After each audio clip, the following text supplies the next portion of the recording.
Imagine करिए, एक पूरा गांव नहीं, पूरा का पूरा 84 गांवों का क्लस्टर एक ही रात में गायब हो जाए।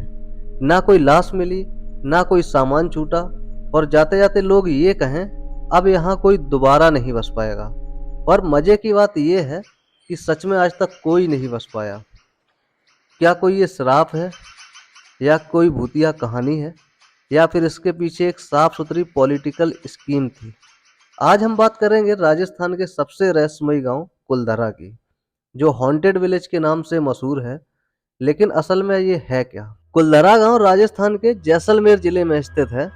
कुछ साल पहले तक ये टूरिस्ट मैप में भी नहीं आता था, लेकिन आज ये इंटरनेट पर इंडियाज मोस्ट हॉन्टेड प्लेसेस की लिस्ट में टॉप पर है। अब कहानी सुनिए। यहाँ पालीवाल ब्राह्मण रहा करते थे, काफी अमीर, काफी समझदार और वैज्ञानिक दृष्टि वाले लोग। उन्होंने खेती के लिए under water channel irrigation system भी बना रखा था, जो उस समय के हिसाब से कमाल की बात है। लेकिन फिर एंट्री होती है एक विलन की, दीवान सालम सिंह, जो जोधपुर रियासत का मंत्री था। इतिहासकारों की माने तो उन्होंने गांव के मुखिया की बेटी से जबरदस्ती शादी करनी चाहिए। पाली वालों ने विरोध किया, लेकिन दीवान ताकतवर था। तो हुआ क्या? एक ही रात में पूरा गांव और आसपास के 83 गांव गायब हो गए। ना कोई शोर, ना कोई लड़ाई, बस खामोशी। अब यहाँ दो तरह की थ्योरीज सामने आती हैं। कुछ लोग मानते हैं कि पालीवाल ब्राह्मणों ने गांव को श्राप दिया और इसलिए आज तक कोई यहाँ बस नहीं पाया। कई लोगों ने पैरानॉर्मल एक्टिविटीज रिपोर्ट की हैं, जैसे अजीब सी आवाजें, रोशनी बंद होना, ईएमएफ रेडिएशन, अंधेरे में परछाइयां वगैरह वगैरह। और कुछ इतिहासकार मानते हैं कि ये पलायन एक प्लानिंग थी, दीवान के डर के मारे और शायद टैक्स या प्राकृतिक संकट की वजह से। गांव वाले पहले से ही तैयारी कर चुके थे। ये गांव व्यापारिक रास्तों पर था, लेकिन जैसे जैसे ट्रेड रूट्स बदले, गांव में गिरावट आई, पानी के स्रोत खत्म हो रहे थे।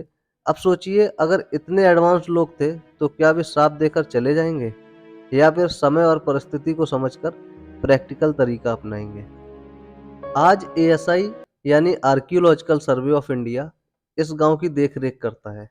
यहाँ आपको बड़े बड़े खंडहर मिलेंगे, मंदिर, गलियां और घरों के स्ट्रक्चर मिलेंगे। लेकिन लोगों ने यहाँ सच में अजीब घटनाएं रिपोर्ट की हैं। कुछ डॉक्यूमेंटेड पैरानॉर्मल इन्वेस्टिगेशंस में ईएमएफ फ्लक्चुएशंस पाए गए हैं। कुछ लोगों ने रात को बच्चों की हंसी, महिला की चीख और दीवारों पर खुद गिरते पत्थर देखे हैं। लेकिन फिर सवाल उठता है, क्या ये सब ऑटो सजेशन है?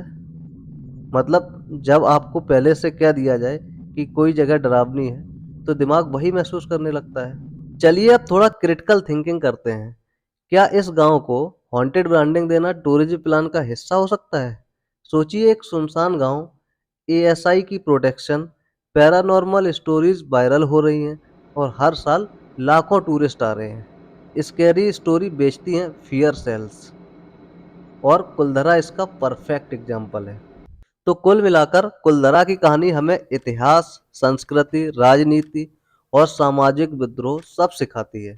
और सबसे बड़ी बात, हमें हर कहानी को दोनों पक्षों से देखना सीखना चाहिए। क्या ये गांव वाकई श्रापित है, या फिर ये सिर्फ एक किस्सा है जिसे डर की चाशनी में डुबोकर परोसा गया? आप क्या मानते हैं, हॉन्टेड रियलिटी और हिस्टोरिकल एस्केप? कमेंट में जरूर बताइए। और हाँ, आप अगर कभी कुल्धरा जाएं तो सूरज ढलने से पहले वापस आ जाएं, क्योंकि डर के आगे क्या होता है मार्केटिंग।